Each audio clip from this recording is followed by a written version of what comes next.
So, welcome to this third conversation in the series with creative professionals who are right at the pinnacle of their field. None more so than Rachel Leach. I'm delighted to see you here, Rachel. Thank you so much for accepting the invitation.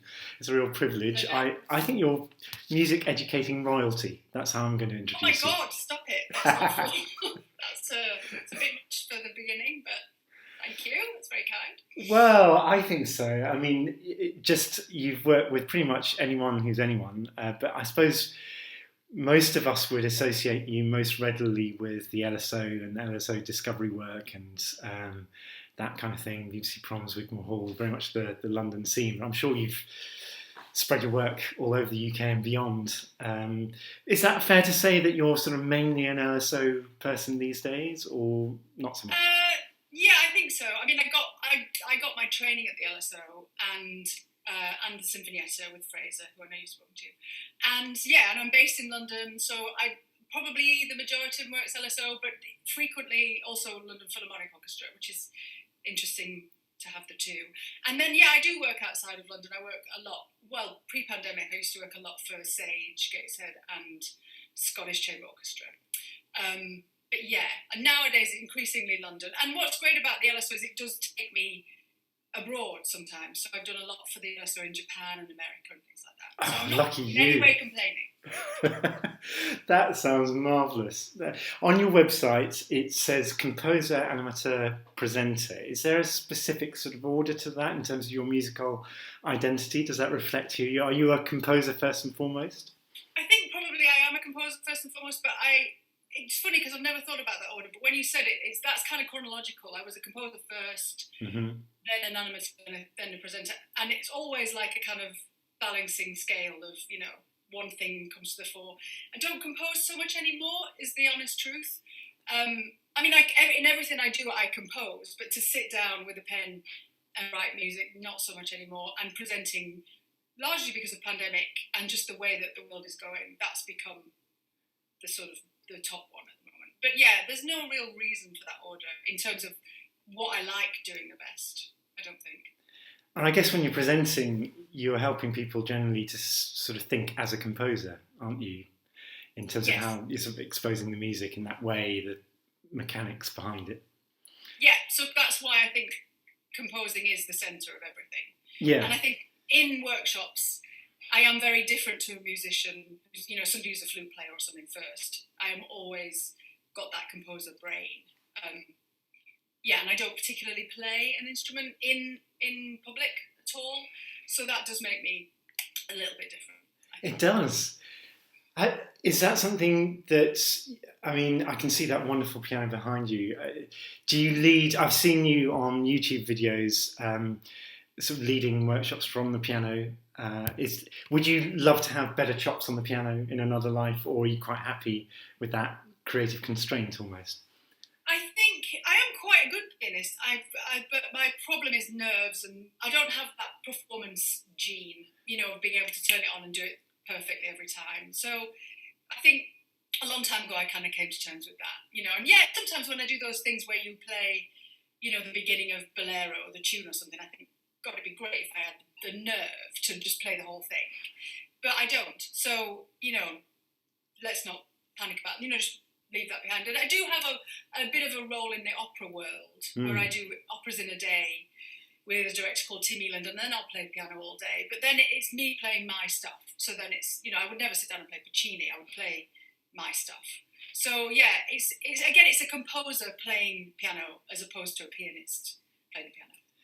How does your composer mindset feed into your workshop leading? Do you come with quite a sort of a clear composing framework in mind and the building blocks quite sort of laid out in advance, or where are you on that continuum between sort of fixed and fluid? I do lots and lots and lots of planning. So in my orchestral life, everything is based on repertoire. So, I'll be talking to the kids or the group about, a specific piece, and I'll spend ages researching that piece. And then I'll have a plan, and then I will ditch the plan. So that when you're in the session, I'm I find myself saying a lot to students: plan it and then discard it, so that I know everything I need to know. And if somebody's very clever in the group and wants to ask me about the chord scheme or something, I can talk about it. But really, I want the piece in the room to be of the room and composed by the participants. So I don't ever have any idea of where it's going. I certainly don't think we're going to do this and then this and it's going to sound like this. I just let it come from the group. And in my opera work, I write songs instantly, and I genuinely don't. I mean, I used to 10 years ago. I'd sit here and I'd work out a chord scheme, and that would be the basis of the song. And then 9 times out of 10, it never worked that way, because right. A kid gives you a melody, in a different place, so you want to respond to it. So now I genuinely go with blank page, and I'll say, this song is sad, so this chord is how we're going to start, and we'll see where we go. Which is a bit scary sometimes, but yeah, I don't ever predict where we're going, ever. Well, I mean, you spoke earlier about the performance nerve and that kind of DNA, and I think there's a sort of an equal and opposite creative nerve that's required, isn't it? Just what you described there, most people I think would find terrifying, but it's what we do, isn't it? It's horses for courses, isn't it? It's like, that's the way I do it. If somebody else wants to plan it intrinsically and have everything, that's the way they do it. It's just, that's the way I'm comfortable with, I think. Because also, what would be awful is to imagine the piece in your head and to get there and it not go that direction, and then you'd be disappointed, or you'd disappoint somebody in the process of having to. I never ever want to say no to anybody. So if you don't have a fixed idea, you're never in the position where you have to say no or refuse anything. Yeah, absolutely. I can see that. And it's important to have that flexibility and spontaneity, isn't it? And I wonder if we could sort of have a look at the group creativity that you've led over your career and what you've sort of learnt from that. Let's start with your blue sky scenario. What do you most enjoy? What's your comfort zone almost? What would you most look forward to if it were programmed tomorrow? Would it be the opera? In a workshop kind of way. Yeah, in a workshop kind of way. Well, I love, I don't know, it's always the thing you haven't done for a while. So at the moment, I'm desperately craving just a regular class of Key Stage 2 kids. Right. Or somewhere like that. 30 regular year 5s would be a joy right now, because I haven't done that for so long. But then if you catch me, like in 3 weeks' time, I will have done 3 weeks worth of that. So then I'll be saying, God, I really want a bunch of teenagers at the Purcell School who really know what they're doing. So in terms of an ideal group, it's always what you've just done and where you are with how bored you are. Yeah. But I do love Key Stage 2, and I do love your kind of year 5, year 4, that kind of age, where they can be quite complex rhythmically and they can kind of play a tune on a xylophone, but they're not yet jaded or arguing with you. So I love that. And then I love a really cracking piece of repertoire. So like something like a bit of La Valse by Ravel, some really big, meaty, fabulous pieces. Great choice. Yeah, no, exactly. One of those really classic, big, fabulous symphonic works. And then I always want a couple of players, really lovely, friendly, gorgeous players. And I want to then make something with the kids, and then I want the kids, crucially, to see the real piece, whether it's live or on screen.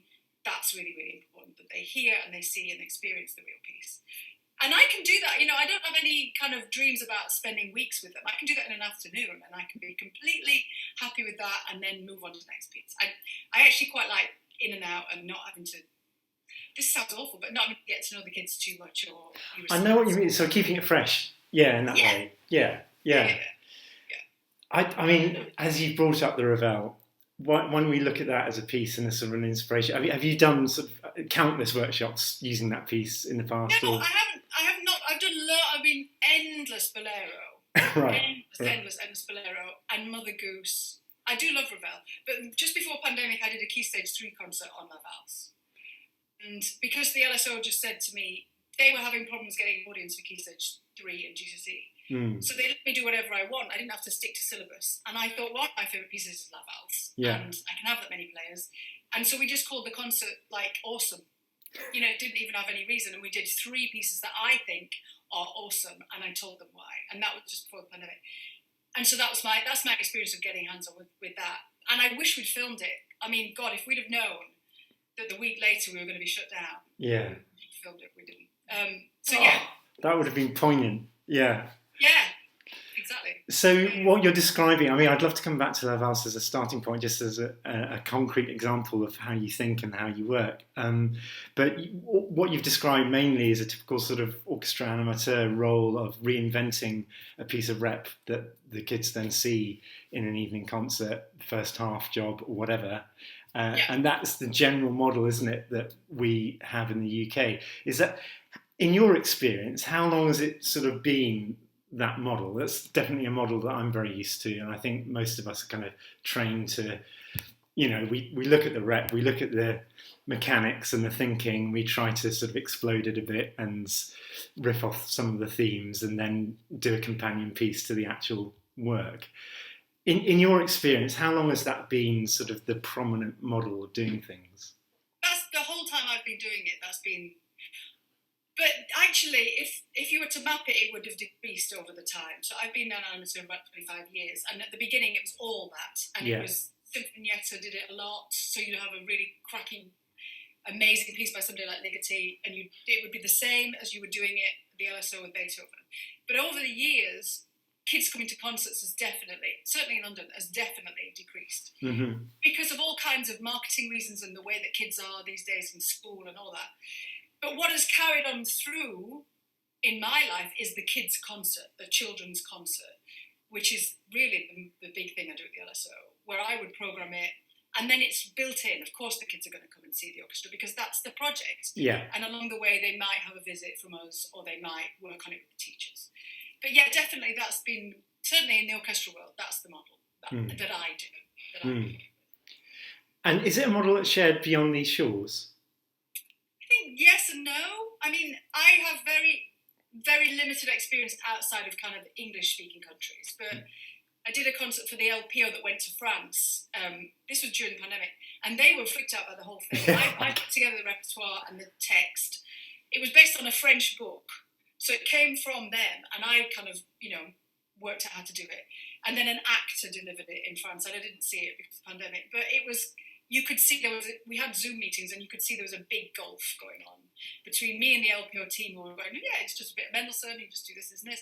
And they were sort of really scratching head and how's this going to work? Yeah. And I think that is the general thing, particularly in France, because Richard McNichol, who's my big mentor, he did a lot in France, and he would say that. I think, Australia's very cool. They do a lot similar to what we do, particularly in Melbourne and in Sydney. And the American orchestra's a little bit like us, but a little bit different as well. But yeah, it seems to be, the children's concert seems to happen everywhere, just in slightly different guises. Yeah. And the balance between education and fun is a big sliding scale. Yes, you're so right.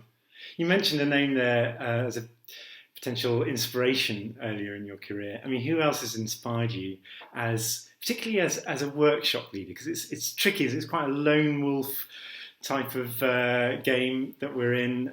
Don't often get the chance, apart from online, to see what other people are up to. So who's inspired you? My first big inspiration was probably Fraser Traynor, actually, because I was at the Guildhall School doing a master's in composition, and we all had the opportunity to work with Fraser, who at that time was, I don't know what his title was, but he was basically the animateur at the Sinfonietta. And I auditioned and I got that role for a year. And that was my first insight into that this even happened. And so the way Fraser did it is, I just was there all the time. He was leading all the sessions. I didn't have much of a role, but I was there, in the circle, or he'd give me a group, and just learning by doing, which is something I really, really believe in. And Fraser's just a genius. And because Fraser's a composer, there's a kind of bit of a parallel between the two of us. And then after that, I quite quickly went to the LSO after that, officially as their assistant animateur. And then it was Richard McNichol. And Richard McNichol, who's a name that people don't tend to know anymore because he's kind of in his 70s now. But he was approaching retirement then. He was a flute player at the LPO, and he got dispirited by being in the orchestra and saw this big gulf between the orchestra and the audience, and he basically invented the role of the animateur on stage.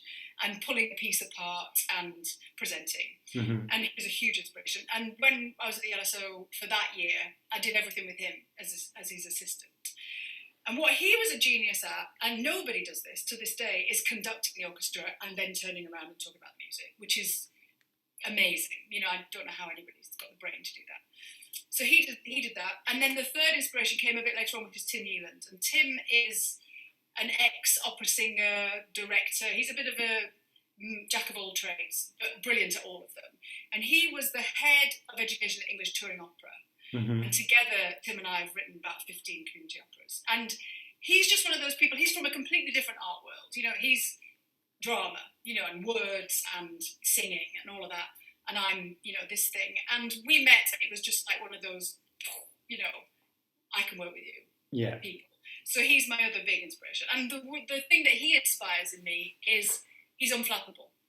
Completely and utterly unflappable. So if ever you're having a bad day, and it's not going right, I always think, well, what would Tim do? Because he is unflappable. And that's really useful quality to have. Yeah, absolutely, particularly in a community opera scenario. Absolutely it is. What was his surname again? Yealand. Aha, brilliant. I shall definitely look him up. Fantastic. Definitely, yeah. 15 that's quite a tally. That's a good amount, because that's a lot of work, I would imagine, sort of coming up with material that works across the board for instruments and voice alike. But of the 15, there's kind of 4 or 5 that were your classic community opera, where you really have the community. Like the last one we did was in Wolverhampton, and we had 250 people of all ages, types, abilities, and we made a big show about the Zeppelin raid in Wolverhampton. So that's your classic community opera. I've done 5 of those. The rest are kind of schools operas and, you know, different versions of it. Because community opera is like, takes over your life. I can imagine it does. Don't do too many. Yeah, a real commitment. Can we come back to this idea of Ravel's La Valse, for example? I mean, you could choose a different piece if you want to, but as he brought it up, and it's so delicious and awesome, to use that word again, let's look at this sort of a typical 3-part process to the workshop, where you've done the icebreaker and you're generating some ideas, and then you're finessing those ideas, and then you're sharing them at the end. I mean, could you take us through, for example, with that piece, the Rachel Leach approach? What would you typically do? Is there a typical model, for example, or do you... I think there is, because another big role at the LSO is I train teachers. So we have this teacher training course, and the idea being that we enable teachers to do what we do, you know, take music and take it on. So over the years, I've had to kind of come up with a method, which is a bit, you know, it's a bit one size fits all, but, you know, it works for teachers, which is that you take the piece and you try and find 3 ideas within the piece. And they can be anything. So they can be 3 musical ideas, or they can be 3 allusions, you know, so a story or an evocation or something, or they can be, you know, imposed upon them. So you might get a piece like a piece by Mozart with a terrible title, like Allegro number 5, you know, and you think, I'm going to make this about cows, you know, I'm going to impose on it these 3 ideas. Nice. So with La Valse, you'd have to do the par rhythm, and then there's a tune or 2 that keep coming back, and then I'd probably have the third would be non-musical, so it would be just this kind of unstoppable machine. You've got to do it with La Valse, that explosion, right? Yeah, and going towards exhaustion and all of that. And then I would demonstrate those ideas or teach those ideas, and then the rest of the session would be the kids, the participants, working on those ideas in groups and in various different ways. So it comes to, you know, I've kind of found the 3 things, and then I've given them to the group, but then it's really up to them. And, you know, you might get a group that can't really do an par rhythm, and so you end up making La Valse in 2 or in 4, you know. And Why that's not? fine. You know, that's what they're doing that day, you know, and also you've got the endless different parade of what the kids bring in terms of instruments and quality of instruments and ability on the instruments. So that's why it's quite structured, in that there's these 3 ideas, and we're going to do this scheme of, here's the ideas, split into groups, get back together again. But it's really vague as well, because those 3 ideas could go anywhere. And sometimes you might not even get round to teaching all 3. You might focus on 1, or a new one might occur to you in the moment. But yeah, that's kind of the methods that I bang on about the LSO. 3 ideas. 3 ideas. And say if you're dealing with some more able learners, do you find yourself dealing with harmonic ideas as much as the melodic and thematic? Because we tend to sort of, melody, rhythm, texture are the lower hanging fruits, but the harmony tends to be an interesting one to try and make interesting and sort of go into new territory, isn't it? Yeah, yeah. I mean, with a more able group, then yeah. But then in terms of harmony, I'm much more fond of, a tone row than I am a chord scheme. I like your thinking, yes. Because, with a tone row, it can become a chord scheme, or it can become clusters or whatever. What I don't like is those, and I have done it, because some pieces you have to, but that whole thing of we're going to go A minor to this chord, to that one, and then back to this one, that's what we're going to use, because then you're just fixed in this place, and I'd sooner just be, even though I'm doing harmony and I'm giving them harmonic tools, even then be free. And the death to that is when you get a group of teenagers who learn guitar and they want the chords, then you just have to go, okay. That's an interesting one, isn't it? I mean, I've ended up trying to find 3 different ways of playing the same chord on different places on the neck for textural purposes and sort of different rhythms within that. But how do you, that is quite a typical scenario for a workshop lead, isn't it? You're faced with, 15 often unplugged e-guitars. They can't hear themselves, let alone anything. And if you're lucky, acoustic or Spanish guitars. Do you go textural then? Do you go lead guitar? Do you try and get them to pick out some counterpoint lines, or what do you do? I actually, controversially, I would be inclined to get them off the guitars. Ooh. That would be my first thing. Because, oftentimes I'm representing an orchestra. We don't have guitars in orchestras unless we're doing, a handful of pieces. So I would be inclined to go, let's put the guitars away and let's do this on, percussion if you've got any percussion, or bodies, or let's go really wacky and let's play the wall, rather than being stuck with the guitar. Play the wall. Let me just stop you there. Play the wall. Have you ever? Does that happen? Have you ever done that? Yeah. Great. I have a whole abstract thing that I used to do a lot with that kind of group who come in, and it doesn't have to be your kind of guitar kids. It can also be the kids that are really good on the violin and really want to play their 3-octave scale. Well, you don't really want that, and you don't really want that showing off.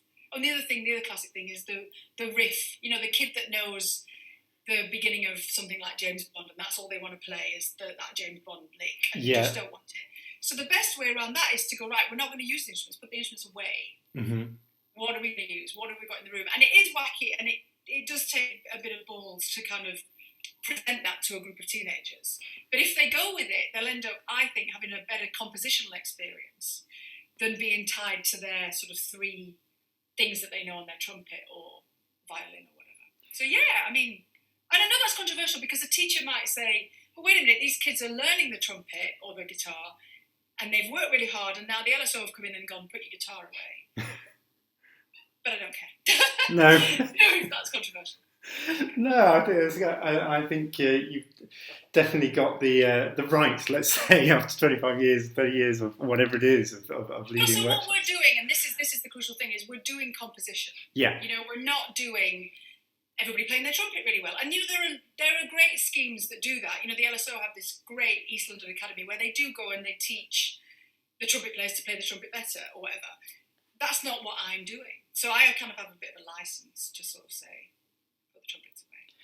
It sounds like out-of-the-box thinking as well, isn't it? And that's the other kind of way in. You say, well, we're trying to take you into new pastures here. So, put the instrument away. Oh, that's brilliant. What other tips have you got for workshop leaders out there that you could sort of draw on? Are there sort of a top 3 tips that I could draw out of you? I think my biggest tip is to be yourself. Because, and that sounds a bit naff, but, oftentimes people will say, I want to do your job, how do I do it? And then you watch them do it and you get the feeling that they're playing a role, So I see so often presenters actually, who will do a sort of sing-songy voice, because they've got 5-year-olds in front of them, so they feel they have to go, hello, everybody. And it's like, what is that? That's not you.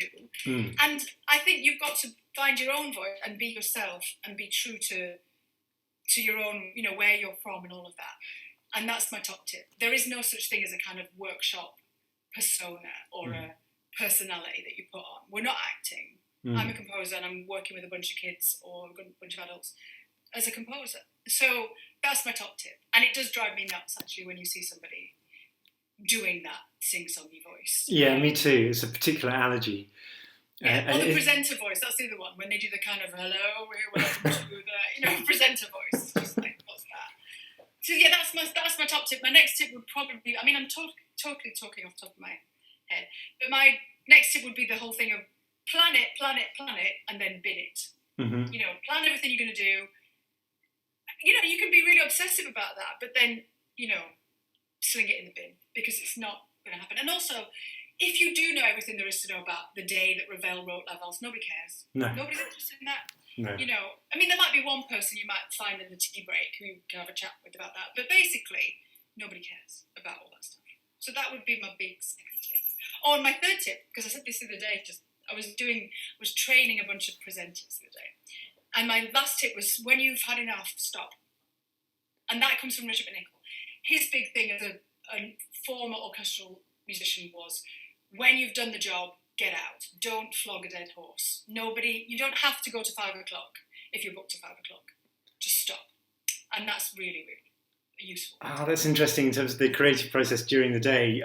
I was thinking, could that apply to your career? When you've had enough of presenting, Yes. Yeah, that's true. That's quite liberating, isn't it? Because I think we are particularly sort of focused on the school schedule and having to finish by a certain time. And I remember distinctly, in fact, doing a gig with an orchestra where we'd come to such a natural culmination of the day, and we only had, I think, half an hour left, and it would have been so beautiful to say, brilliant, thank you, see you all the time, come to the concerts, and that would be, But no, there was this sort of stuck in the mud who said, we need another half, we booked you for another half hour.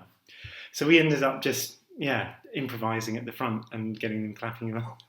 But it was the biggest climb down. Because I work with teachers a lot. Certainly primary school teachers will always say that they've always got stuff to do. So if you do finish early, it's not like they're going, crikey, what are we going to do for the last... They've always got stuff to do. But I understand if someone's paid for the workshop, then they might be, I need you to 5. So then what you do is you just do questions. Yes, that old classic. Has anybody got a question? And then talk about your life, Yeah. Or play the piece again. That's the classic, isn't it? Let's play the piece again. Yeah. But yeah, nobody wants to keep going when they're finished, and when you've peaked as well. Yeah, there is a natural cycle to it, isn't there? I completely agree. No, that's refreshing to hear. How do you think that we fit into the ecology of the curriculum these days? I think from what I've experienced, what we do is more and more important to the work of hubs and to the work of some schools, not all, and they see us as a sort of a means of actually getting across the grammar of music. And sometimes it feels as if you're sort of banging your head against a brick wall because it's so hard to, invent a whole framework within a day of understanding music and working with music. How has your sort of role changed in terms of its importance within the curriculum? I think it goes in cycles because, I've been doing it for so long now that I remember when I started, which was quite close to the beginning of LSO Discovery. They'd only been going about 5 years when I started working with them. That grew out of the fact that education in London schools was just disappearing, and the ILEA, I think it was called, Inner London Education Authority, had kind of folded, and all these schools had all these instruments like xylophones and triangles and stuff, and nobody knew what to do with them. So Richard and the LSO players, they were like, well, it's obvious, we'll go in and we'll work with these instruments and these kids, and we'll provide the curriculum. And then I've seen over 20 years, I've seen it go completely the other way. That schools don't want us anymore, and they're too busy to have music, and it's too messy. And all those xylophones are all being binned.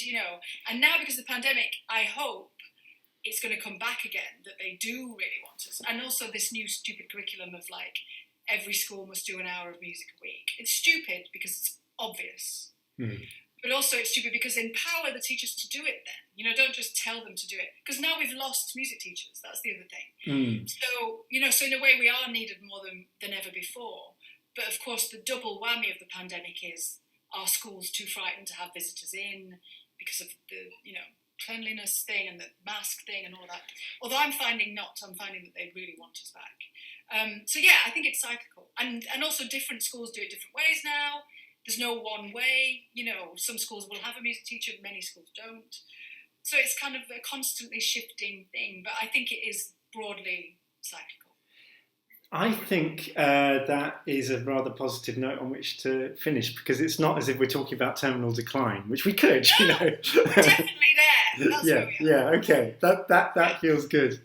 Rachel, thanks so much. You've shared so much gold dust there, and we all look to you as the benchmark in so many areas of what we do. No, I have to say that, and I'm therefore very, very grateful. So thanks so much. Pleasure, thank you.